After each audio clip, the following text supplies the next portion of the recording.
Right, welcome guys. CinemaCon has been happening and there's not really been a lot of information coming out surrounding it. A little sizzle reel descriptions here and there, but not a great deal of information. Bit disappointing, actually. Normally CinemaCon has provided a great deal of information and sort of snippets and spoilers and insights. Not really heard that much. However, they did screen How to Train Your Dragon live action, and it's worth taking a look at. The first reactions are here off the back of the CinemaCon footage. Well, the CinemaCon screening. It was a whole screening, basically.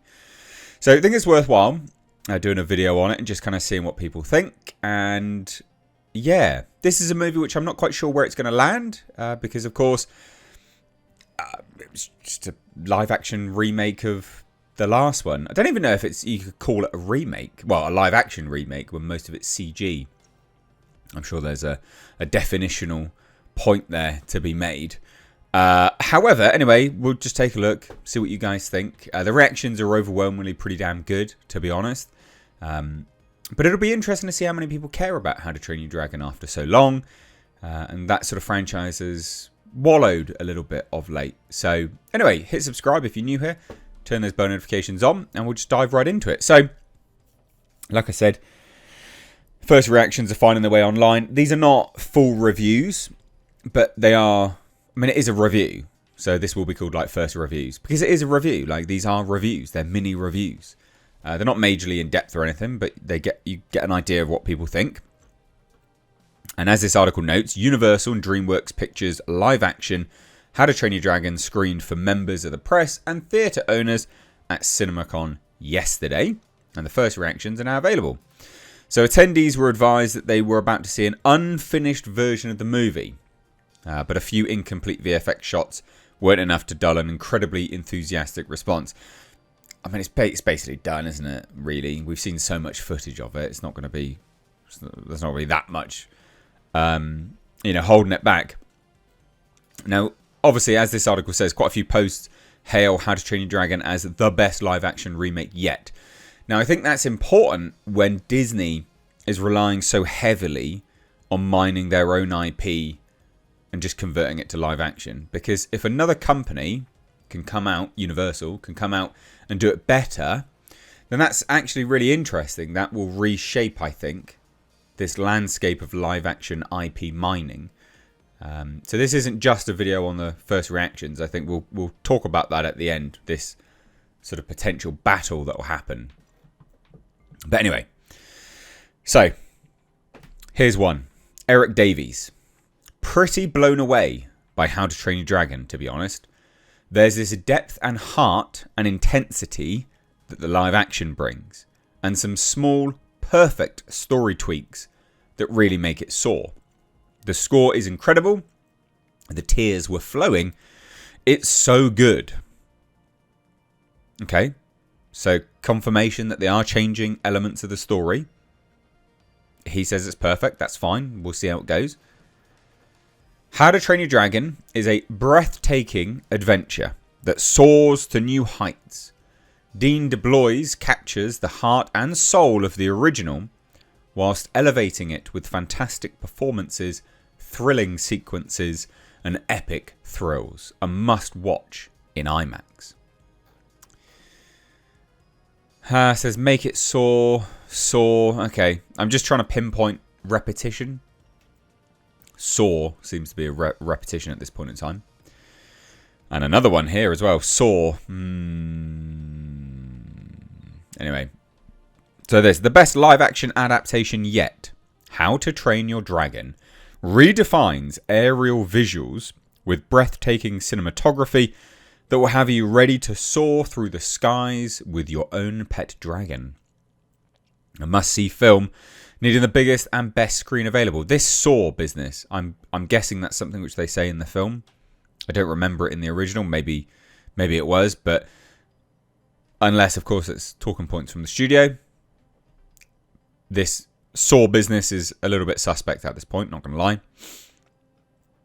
Anyway, there's another one here. We'll just load it up here, though, just to see, because it's a full one. How to Train Your Dragon is excellent. It is by far one of the best live-action adaptations, but I still prefer the animated film. Interesting. The casting is perfect and the emotion is palpable. Thanks to its casting and character dynamics, I was emotionally engrossed, and I did fall in love with Toothless all over again. This is a strong film, worth checking out on the biggest screen possible. Okay. Get ready to fall in love with Toothless all over again. There's some repetition here. I'm a bit suspect, but alright. How to Train Your Dragon is an exceedingly faithful adaptation that brings the classic story and world to life. Is it classic? Not really. Is it classic? Is it old enough to be called a classic? All of the dragons look absolutely incredible, and the movie cleverly does more to flesh out the characters. Okay. We'll see. How to Train Your Dragon was everything I wanted as someone utterly obsessed with the original. Once you settle in, you're back in Berk. The dragons look fantastic, and that first flight is the thing of dreams. I'm thrilled this worked so well. FYI, I may sound negative. I'm not. I'm just primed looking for studio talking points. I'd like this to be good, and I actually think if this is good, this is a really good thing. Good thing for the industry, like I said, because if another company can start turning their IP into better live-action adaptations than what Disney do, then it'll give them a kick up the arse. And then you'll end up with this sort of weird studio battle, which I think is actually nothing but a good thing for us as the consumer. Anyway, another one here. How to Train Your Dragon is a gorgeous reimagining of one of the most beloved animated films of all time, which is true. I mean, that film, was incredibly successful. Full of heart, it takes everything that made the original so special and soars to new heights. Bloody soar again. I don't like seeing this repetition, but okay. With breathtaking visuals and a spectacular story for a whole new generation. He said breathtaking. Is there another one that says breathtaking? I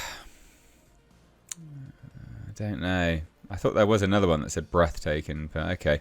I'm not sure. There's a lot of repetition, which is concerning me, but whatever. Anyway, another one here. How to Train Your Dragon is the best live-action adaptation film I've seen. Big fan of the original, and it was everything that I wanted to see. The score, the acting, and the VFX were perfect. Cried a few times. I've never loved a CGI creature more than Toothless. That's cool. I think that seems like quite nice. That's good review. The live-action How to Train Your Dragon captures the magic of the original in almost every way. All the big moments are there. All the heart and excitement too. Wonderful performances all round. My only gripe is the new stuff. While good and subtle, never elevates things enough. Now that's interesting because that's someone pointing out, there's some new stuff, and it actually doesn't justify itself. Got to be honest, that How to Train Your Dragon does find its own sense of magic, whimsy, and awe-inspiring scale, only when it's not remaking the original shot for shot. Gerard Butler is clearly having the time of his life, though. What? So How to Train Your Dragon does find its own sense of magic, whimsy, and awe-inspiring scale only when it's not remaking the original. Okay. Another one here. How to Train Your Dragon lives up to the live-action hype. If you love the trilogy, this will evoke strong nostalgia. Toothless really comes to life in this version. Should be a sizable hit for DreamWorks and Universal. The flying sequences through the canyons were spectacular. And last but not least, Joe Blow. The How to Train Your Dragon live-action flick was a blast, beautifully mounted and well cast. Gerard Butler and Nico Parker are standouts. There you go. A fairly long video to describe this all, but yeah, some good reactions there. Some repetition. Saw. A little bit annoying, but who knows. I want this to be good. I think this could be good. I liked the original a lot. So yeah, I'm game for this to be good. What do you guys think? Let me know down below. Take care. Bye-bye now.